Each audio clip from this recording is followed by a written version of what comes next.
The Joe Rogan Experience. We're in a weird place for people that might listen to this someday. No one knows who the president is right now.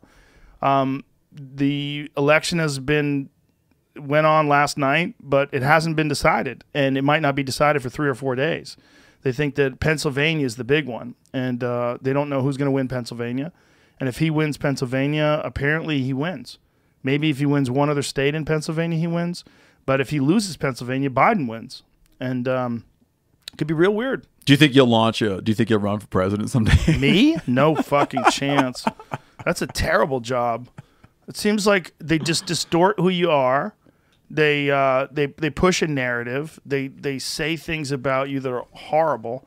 They do ads where they're just trying to break down your character. Yeah. And it depends on who the establishment is for or against. I mean, what they're doing with Biden has been extraordinarily weird, where they're ignoring all of his gaffes.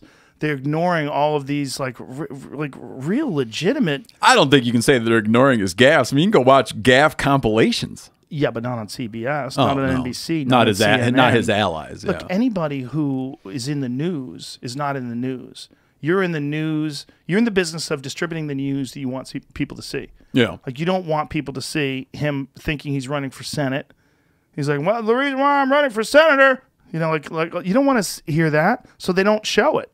They take away all the times he forgets what he's talking about. They don't say, there's no thing that they've ever had on CNN where they have a legitimate conversation on whether or not he can hang in there for 4 years. Forget about 8. Like, how much cognitive decline has this man experienced? You don't feel that they discuss that? Not on CNN. Yeah. No, they haven't. They avoid it like the plague. They avoided the Hunter Biden emails. They avoided all that. They avoid so much. They avoid so many different things that would be detrimental to him because, in large part, because they believe they covered that stuff too much in 2016 with Hillary when it came to the emails and deleting the 30,000 emails and then the FBI reopening the investigation right before the election, and that could have cost her. And they've decided their approach this time. They've decided that Trump is bad and he's a danger to democracy, and so they're only going to cover the news that they think is important. Well, the problem with that is then you open up the door to Fox News being able to say, why aren't these other people covering this? They're not covering this because they're biased and it's fake news. And these people are criminals. This is all legit. This is all happening right now. This is real stuff. Here's Joe Biden stumbling. Here's Joe Biden, saying things that don't make any sense. Here's Joe Biden over and over and over again. You don't vote for me. You ain't black. All that crazy stuff. They're not highlighting all Super that. Thursday. Yeah, he's a madman. Yeah. It's like it's weird, but it shows you that the news is not just the news. It's the news for the left and the news for the right. You don't just get some unbiased source. I think that it's a little. I think that people who aren't on that are either feigning ignorance, like people who don't think that there is an inherent bias within news organizations, within long-term legacy news organizations. They're either like feigning ignorance because it benefits them, or they're just flat out like naive. Right, but it's never been this obvious, where they're just ignoring really hard. You don't want someone to be president if they can't think right? If someone's showing a real clear sign of cognitive decline, you don't.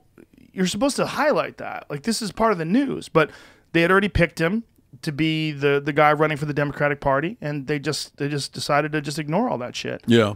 But like, I read the New York Times. So I go to Jamie. Yeah, I just go after what you were saying that I'm reading updates now.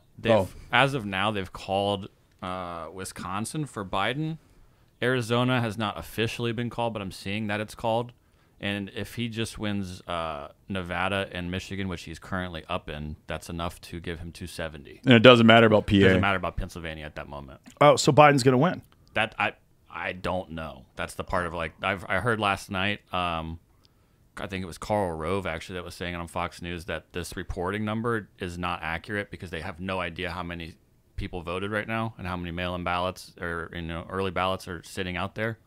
So saying that like 99% or 95% is in, that might not be a good accurate number to go off of. And this is for which state? Any of the states. Any of the states. Yeah, so the closest ones right now are Nevada, Michigan, and Georgia. Wow, just look how close they are. Oh, dude, they're down to reporting like chunks of 3,000 votes. It's fucking nuts, man. And Trump administration, I think, has said they're already filed a lawsuit to stop the counting in Michigan. What does that mean? I don't know. What? That's what I understand how you like. Why would you want to stop counting? I understand, like, how can you justify the argument that you want to stop counting? Yeah, But they want to keep counting in Arizona. But what's the argument? Like, I wish I understood. What is go down What do to they Arizona? mean stop counting? I don't know. So it looks like Arizona's lost 51% to 47%. That's a big 100,000 gap. left.